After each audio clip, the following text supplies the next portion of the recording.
Hi, I'm Alfie Boe, and you're watching Noise11.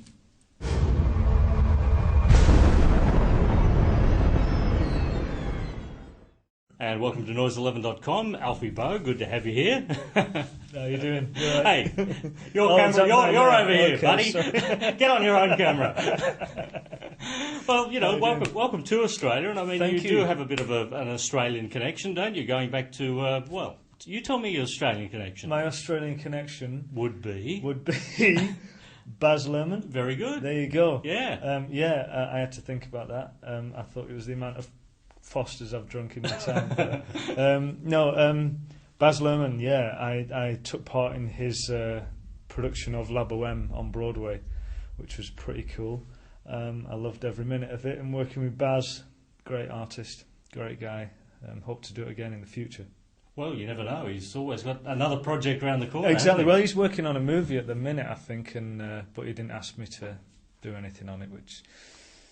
Bastard. Next time. Anyway, yeah, next time. Can you say bastard in Australia? Oh, don't know. I mean, there are very strict rules on the internet about what can be said. Okay. You know? We don't want to get the internet into like some sort of muddy mess. Really? Or we'll never get it back again. There we go. We're knackered now, then, aren't we?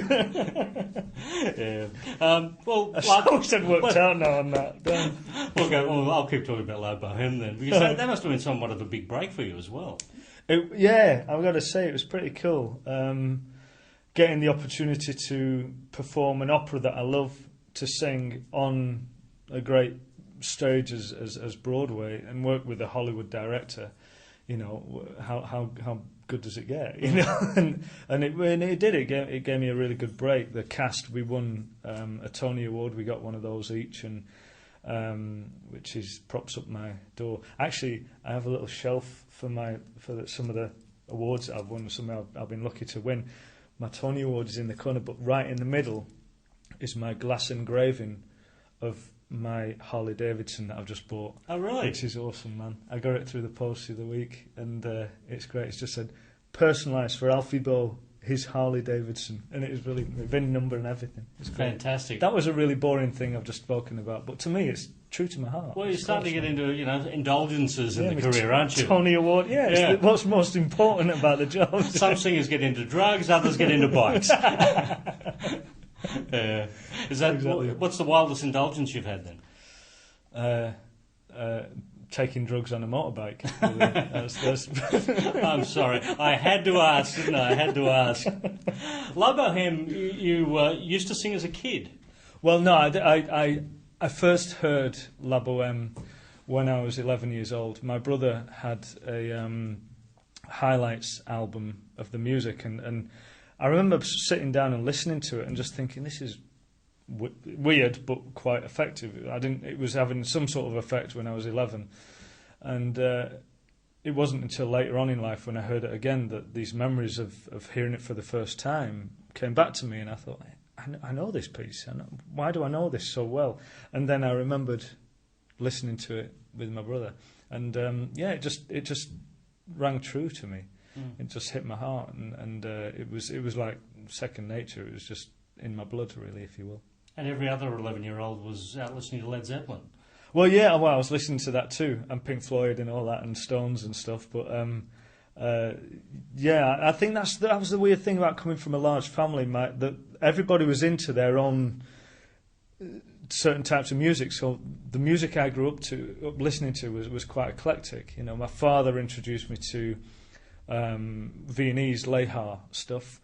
My brother Joseph was a big rock and roll fan, Elvis, those sort of guys, you know, Little Richard and people like that. So I listened to a lot of that music, stole their albums, and you know, and my brother was into country music. So yeah, it was a huge eclectic mix. Yeah. Well, I'm glad you did listen to Led Zeppelin, because, you know, when a certain man walked through the door to sing a song with you on this album by the name of Robert Plant, at least you knew who he was. Well, yeah, I know, crying out loud. I was sat in this bar in London, and I was just looking around the room, checking out who was here. It was a hotel in the middle of Soho. And then the doors to this bar it was like this movie theme, you know. Doors just opened, bright light through the doors, smoke, and Robert Plant walked in, you know, it's like, Dreamweaver, you know, and it was like, whoa, Robert Plant's here! You walked to the bar and I thought, I can't miss this opportunity, I've got to go and see this guy. I can't, like, not speak to him, you know, he's like one of my heroes. So, straight up to the bar, I said, hello, how are you? Big fan of your work, man, big fan of your work, love your stuff. We happen to be with the same label, and then what I thought would be a 5-minute sort of interview, 5-minute conversation, like, oh, thanks, dude, now clear off, turned into an hour. Stood at the bar in this hotel talking to Robert Plant, talking about his days in Led Zepp and his relationship with the other guys, with Jimmy Page and John Bonham and John Paul Jones. It was like, and all I could hear, he was telling me all these fantastic stories of being on tour, and all that was going on in my mind was, hey man, they say the way you move, gonna make you sweat, and that was all I could hear, man. I couldn't hear anything else. It was like, and it was brilliant, and we kept in touch, and I plucked up courage to phone him, and we started talking about football. You know, he's a big Wolves fan, and I'm a Liverpool fan, so we started talking about football games and stuff like that, and I thought, I can't believe I'm talking to Robert Plant about football. And then we got onto the real reason why I spoke and why I phoned, and that was to ask him if he would duet with me on Song to the Siren, because it's on one of his albums, Dreamland. And he said, send me a demo, I'll see what I think. We sent him a demo. He said it's crap. No, he didn't. He said, look, I think we can do this, I think we can do that, we can put a bit of space there, try this, try that. And before you knew it, he said, "Yeah, well, let's go ahead and record it." And I was in a music shop in London looking at. I love to play the drums, and I was looking at these kits and cymbals and stuff. And phone rang, and it was this weird number. I thought, what the hell's that? So I answered it, and I went, "Hello, how you doing?" He said, "Hey, Alfie," and I said, "Yeah." He said, "Robert." I went, "Hey, Robert, how you doing, man? How can I help you? How can I help you, man?" He said, "Listen to the demo, really like it, mate." And I went, "Oh, Robert Plant." And immediately I fell back into a pile of cymbals. And it was like, and I went, "Hey, mate, how you doing? Sorry, I didn't recognise the number. Weird." And then he just said, like, you know, "I want to go ahead and duet with you." And it was the best thing, man. We stood in a studio in the centre of town, and stood next to him in the studio. And he warmed up his voice by singing "Stairway to Heaven." Oh, wow. And I wet myself, and it was great. The song came out really well.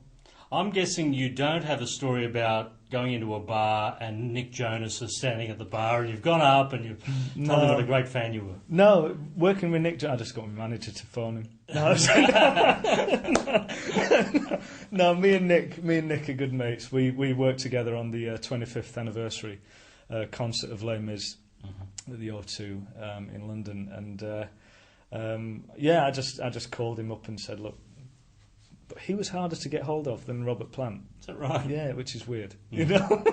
But he might have a few more girls chasing him. Yeah, he probably has. Yeah. I don't know. Robert's doing well. Robert does well. One in every port, I think. That I did not say that. Yeah. Sorry, can we strike that from? Wow, that bit didn't get edited out. Funny about that.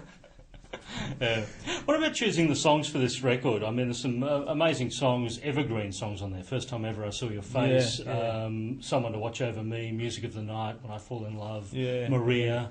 Songs that have been done by a lot of people. So I'm guessing that, you know, to choose these songs, you knew you could make them your own. You've got to. You know, you can't just do what someone else has done, because you just become just basically become a karaoke singer. You know, you've got to make each song your own. You've got to add your own little stamp to it, and that's what we try to do with these songs. They are sort of standard songs, musical theatre songs. There is only a certain way you can do things, but you can bend the rules a little bit and make them your own, and you have to be able to perform them properly and to be able to perform them from the heart and with the right intention.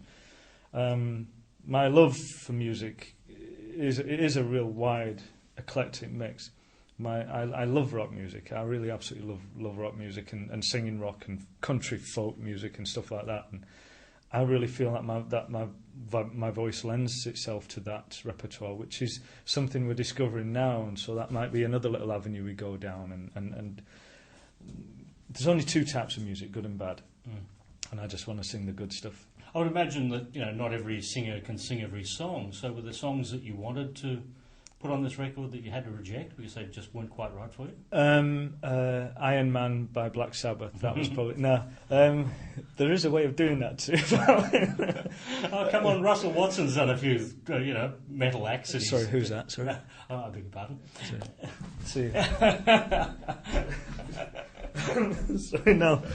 Russell's a good fella. I've met him a couple of times. He's a nice guy. But it's just your own approach to what your own approach to certain songs and how you make them your own. Really, that you really have to put your own mark on music and in this industry. Otherwise, you just become a run of the mill. You might as well just sit back and go with the flow with everyone else. But you've got to sort of create a few waves, I think, in this industry.